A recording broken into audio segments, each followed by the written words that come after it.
As my life continued on that little dirt road, Thornbush Trail, things didn't get better. They just got stranger. After I'd lost my dog, I started having these dreams, and I'd hesitate to call them nightmares, because at this point I'm not sure I knew the difference anymore. In the dream, I'm in the backyard, and those drums, they're there again. Steady, wanting. I look up and there's my dog. She's barking at that barbed wire fence. But beyond it, nothing. No woods, no earth, just a void. A darkness that it almost felt alive. And those drums echoing from it. I can't hear her bark, but I see her teeth, her jaw wide, her stance, her movements. She was aggressive. She's fighting something I can't see. I call her name, but she doesn't stop. I shout louder and nothing. I try to run, but it's like the ground's holding me back. Like I can't get traction. I drop on all fours, clawing at the ground, just desperately trying to pull myself forward. All the time calling, screaming to her, come back. But she just barks at that fence, at that void, while those drums echo from its darkness. And then I wake up in a cold sweat. Now, most days after shrugging off the night before in that dream, I'd make my way to the treehouse that my pops had built my sisters and I, not long before all this had started. I'd started to find myself there more and more, just watching those woods. I felt safe there, high above everything, and I'd just ponder what had been going on in my life. What was that mound? Was my dog called to it like all the others we saw? But mostly I just watched and waited. I didn't even know what I was waiting for or why. There's nothing I could do. I do remember thinking, wanting to go back to that mound to see if she was really there. If I could bring back what was left of her, give her a proper burial. But I was just a terrified little kid. And I'd like to tell you that I bucked up and I made the journey. But that'd be a lie. And it still haunts me. I was snapped out of thought by the sound of rustling leaves and branches scraping together. A wind was picking up as it weaved its way through the woods, and it had a chill to it.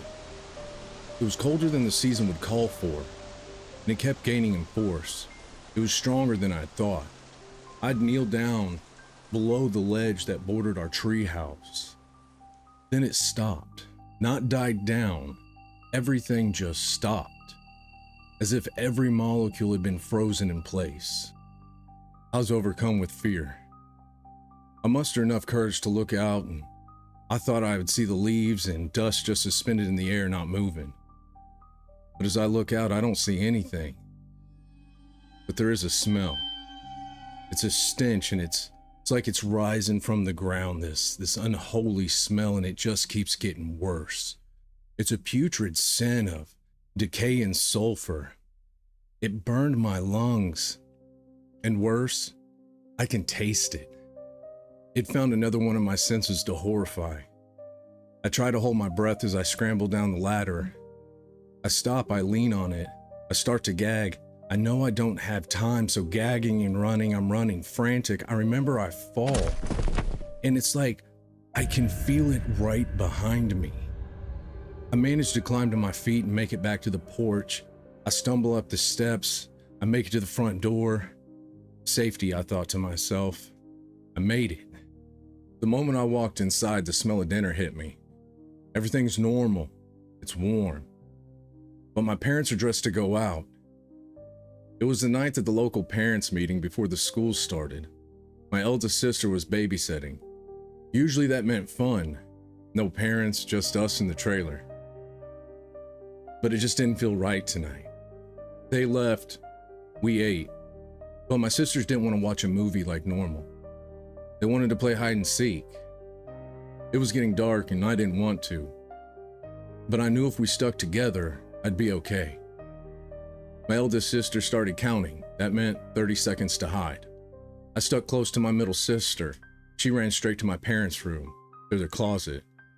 I told her we're not supposed to be here, and she said, I know, that's why she won't find us. We heard my eldest sister call out, 29, 30, here I come, followed by an eerie silence. We'd push our way back to the closet, under the old coats. Surrounded by darkness, all I could hear was our soft breathing. And then I heard my eldest sister's voice echo through the trailer, taunting playfully as she searched. She would finally make it to our parents' room.